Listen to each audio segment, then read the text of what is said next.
If you had a son. I'd love to have a son, by the way, because I grew up without a father. This is a perfect question then. If you had a son right now, and around 22 years old. Okay. He just disagreed with you. He didn't understand your point of view. Yeah. And he left you. Wait. And you had the power to help him in life. Even though he wants nothing to do with you. Would you take care of your son? Of course. You may have left him, but that doesn't mean he's left you. I have this. The reason why I'm getting emotional is I literally have. It's so funny because I have this conversation because I like the challenge. I like to ask this question, but I have this literal passage like in my room. Is it footprints in the sand? Yeah. But dude, I have this little It's. I'll show it to you when we're done with this podcast. I'll tell you this, and you know what? I've never publicly said this in my life. When I was in the 3rd grade, I got held back and I lost all my friends, and I was getting beat up every single day, and I didn't want my mom and dad to know about it, so I'd just go in my room and then I'd just pretend like I was happy and I was crying. And in the 3rd grade, it was the first time in my life. It was the first time in my life where I was like, man, should I even be here? Should I be on this earth? And it was the first day I ever didn't say my prayer.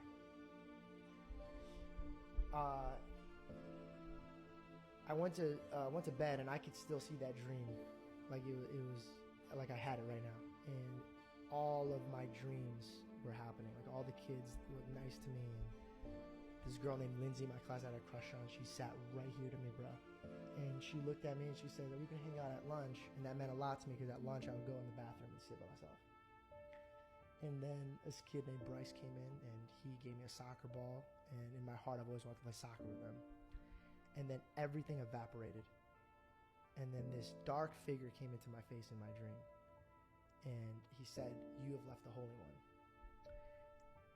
And I got so scared. I just started saying God's name. And I was like, "God, please be with me, please be with me. I'm really scared."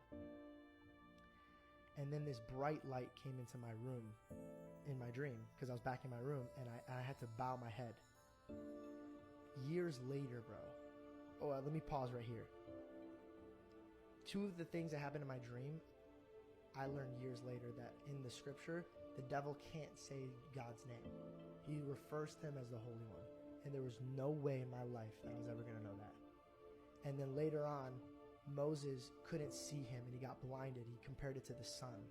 And I remember in my dream, he was so bright, bro. I couldn't even look at him. I had to willingly bow down. And in the last scripture says, everybody will bow down, willing or non-willing. So as a little boy, I literally saw and felt God in my dreams. And you never read that stuff prior? I woke up and I immediately started crying. And I remember before I went to bed, I threw my Bible in the closet and I said, "Fuck this shit." I go, if there's a God, he's a piece of shit. I don't want anything to do with him. Before this had happened? Before I went to my dream. And I went to bed. So when I woke up, I was like, oh my God, I got to grab my Bible.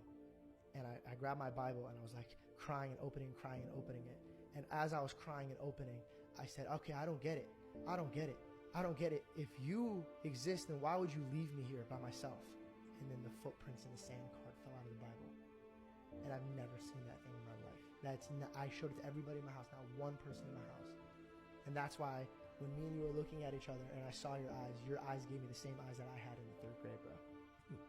And I think deep down you know that he's been right next to you the whole time. And I think you have this, I don't know if it's pride or maybe a bit of tension and anger from your past, that you have so many questions for him, but those questions can't be answered unless you have those relationships. And I promise you, bro, and I don't know if that's why we've been drawn near to each other, but dude, I don't care how much you could look me in the eyes and say you don't believe in God or you don't care about God, but that man loves you, bro. You can look around and see what's happening in your life, and there's going to be a time where you look him in the eyes, but I promise you, you may have left him, but there has not been a single minute in your life that he hasn't left your side. And every time that you have those moments where you turn back and you look and you're like, those are my darkest moments. Why are there only 2 footprints? It's because I don't care how strong you lift, God has been lifting you through those moments. And those footprints are his, they're not yours. And I know that's hurting you hard. Because, bro, like I see your eyes right now and It is literally the moment where you're going through in your eyes right now, dude. I know what you're feeling. And that feeling is that tiny bit of you where you're like, all right, I feel it. Yeah, I mean, well, it's like